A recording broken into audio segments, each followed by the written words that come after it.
eu costumo fazer muito isso aqui em sala de aula, que é colocar alguns conceitos chaves e a partir desses conceitos chaves, a gente criar aí um exercício de relacionamento entre eles.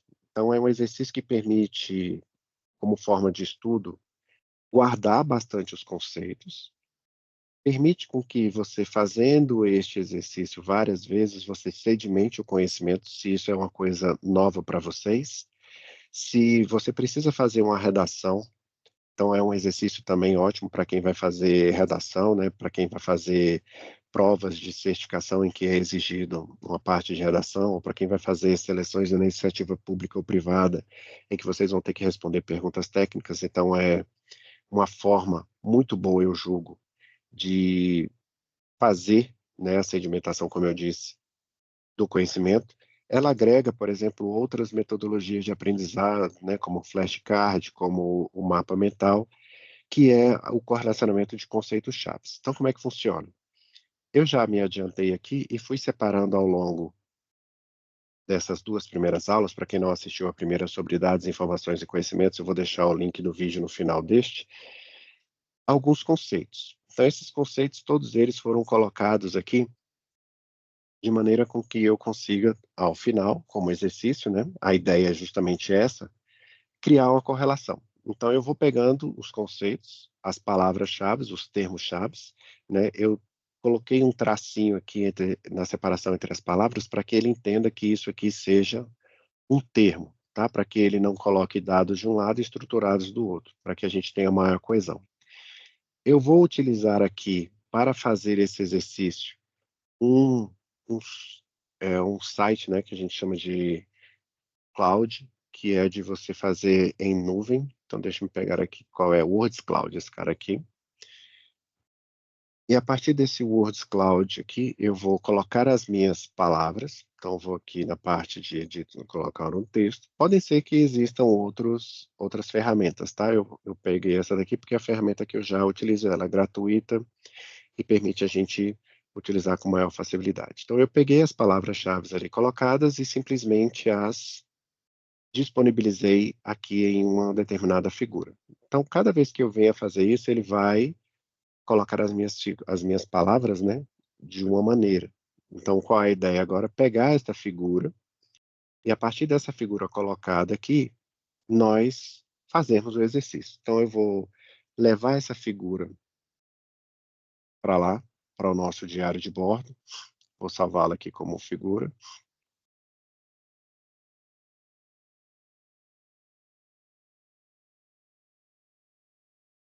Também poderia fazer a cópia da tela, tá? Mas aí, como eu estou fazendo a gravação da tela aqui em si, eu teria que diminuir o zoom e aí possivelmente não ficaria bom aí na gravação. Mas você poderia fazer um print screen, né? Vou fazer download aqui, do Words Cloud. Vou pegar exatamente essa figura colocada aqui, essa daqui, que a gente acabou de gerar, e vou colocá-la aqui no nosso diário de bordo. Então, deixa eu só colocá-la aqui. Vou inserir aqui a figura. Note que cada vez que você fizer isso, né, ela vai colocar uma disponibilidade diferente para você. Pois bem, então aqui está a figura. Vou diminuí-la para que ela possa caber aqui dentro de uma única página, de maneira com que a gente consiga visualizá-la por completo. Aí ficou muito. Bom, tá aí. Então vamos fazer o exercício. Novamente, repetindo, pegue várias palavras. Depois de pegar essas palavras, as coloque em um determinado programa, como esse que eu coloquei ali, que é o Words Cloud Generator. E a partir daí a gente vai criar, de cima para baixo, da esquerda para a direita, um conjunto, uma frase, né? E aí eu vou fazer com que essa descrição ela tenha uma coesão. Bacana? Então lá, sem mais delongas. Façam isso, tá? Repetidas vezes. Esse exercício que eu vou fazer aqui, ele é bastante interessante, como eu já disse, para sedimentar conhecimento e também para utilização em defesas, redações, avaliações técnicas, uma reunião que você venha fazer, uma prova que você tem que fazer. Então vamos lá. Então da esquerda para a direita, tá? Então, existem vários tipos de bancos de dados no SQL.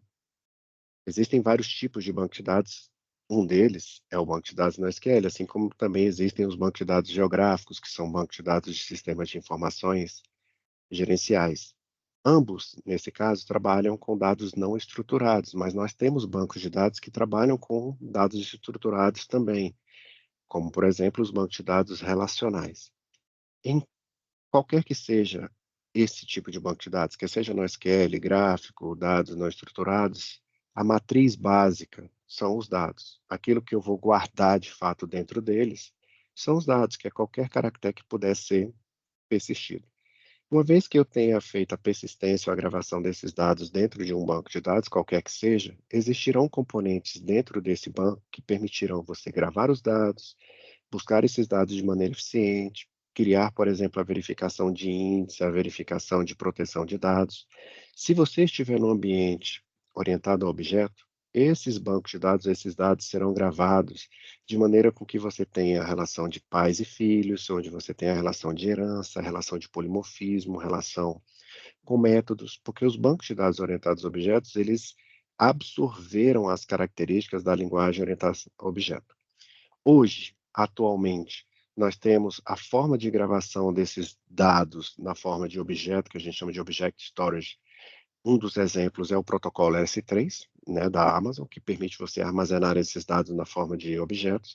Isso caracteriza também como sendo um banco de dados, que é um conjunto de dados relacionados com dados afins. E qual é a grande ideia? Você, com o processamento de dados, dentro de um banco de dados organizados, você obter informações para a partir daí obter conhecimento. Os bancos de dados atualmente estão disponíveis, né, na sua forma de cloud, ou seja, eu tenho uma nuvem e a partir dessa nuvem ela me disponibiliza esses bancos de dados, quer sejam numa modalidade IaaS, de infraestrutura como serviço, numa modalidade PaaS, como plataforma, ou numa modalidade de software como serviço. Posso colocar, inclusive, esses bancos de dados de maneira distribuída. Um dos exemplos que a gente tem é a própria Netflix, onde você tem a sua base de dados espalhadas em vários locais. A própria Google Cloud, você tem o seu banco de dados distribuídos. O Banco do Brasil não tem somente os seus dados colocados em apenas um data center. Então, quando eu tenho os meus dados em locais distintos, de maneira com que eu crie maior resiliência, maior disponibilidade, maior proteção de acesso a esses dados, eu tenho um banco de dados distribuído. Em sua maioria hoje, os dados não distribuídos, ou a forma que eles são colocados em redes sociais ou em plataformas que exigem grande massa de dados, eles se encontram na forma não estruturada. Uma das formas não estruturadas que a gente tem, né, que a gente pode atribuir a elas, são os bancos de dados no SQL. Mas caso você venha trabalhar com banco de dados em nuvens, um dos exemplos dele, é os bancos de dados relacionais como serviço, né? Os Relational Database Services, que não diferem em relação aos bancos de dados relacionais no que se refere a ter tabelas e relacionamentos, mas na forma em que ele é disponibilizado. Ao invés de você instalar o MySQL na sua máquina, configurar o seu usuário, configurar o espaço de disco, configurar a segurança específica no MySQL na sua máquina, você vai delegar isso a uma nuvem, você vai delegar isso a um provedor. E esse provedor vai te entregar aquilo lá com aquele banco de dados como serviço. Independente de ser como serviço, independente de estar na sua máquina, esse banco de dados tem que garantir que as suas transações sejam atômicas, consistentes, que tenham isolamento e durabilidade. Para que eu consiga obter informações desses bancos de dados, o ideal é que você tenha informações acerca deles, a gente chama isso de dicionário de dados. Então, o NO aluno quer dizer nome aluno. Nome aluno é composto de nome, nome do meio e sobrenome. DT-NAS. Dentro de um dicionário de dados, eu vou descrever isso como data de nascimento da pessoa física, descrito na forma de dia, barra mês, barra ano. Então, o dicionário de dados te explica quais dados estão armazenados ali. Eles são basicamente utilizados para ambientes relacionais, haja vista que você tem uma previsibilidade dos campos e dos dados que vão estar lá gravados, mas isso não quer dizer que você também não possa ter no ambiente no SQL, porque eu posso ter informações e objetos também correlacionados, independente de ser gráfico, grafo ou chave-valor, ou mesmo documento.